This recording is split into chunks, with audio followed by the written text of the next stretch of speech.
For this video guys, ay kadarating ko nga lang pala sa aming bahay.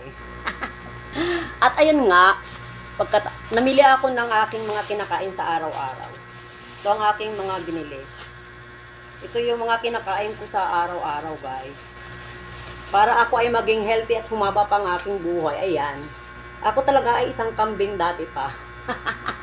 Kaya ayan ay nga sabihin ko, everyday.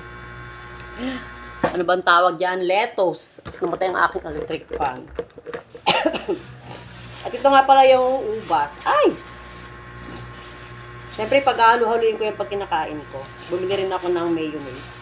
Ito yung ubas ko na binili halagang 160 pesos sa palengke.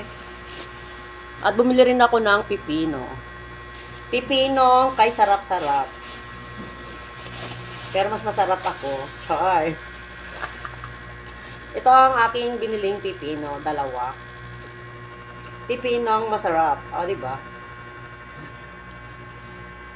Kumain tayo ng mga masustansyang pagkain para tayo ay humaba pang ating buhay, guys. Ayan ang aking mga... Ayan. Hoy! Kumakain ka ba ng ano? Ayan si Ace. Ay, inuunahan na yata ako na Ace kumain ng gulay. Grabe ba? Hoy, Ace! Sa akin yan! Hindi yan sa'yo, Ace. Ikaw talaga pasaway ka talagang pusa ka. Yan nga pala guys, si Ace. Nangangain ang aking mga lettuce. Hello guys, kamusta ang inyong umaga dyan? Ako ito naman.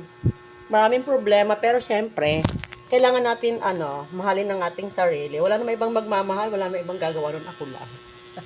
Wala namang ibang magmamahal sa atin, mahalin natin ang ating mga sarili. Mga sarili talaga, ganon.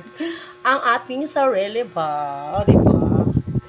Ingat kayo dyan, guys. And goodbye. And thank you for watching.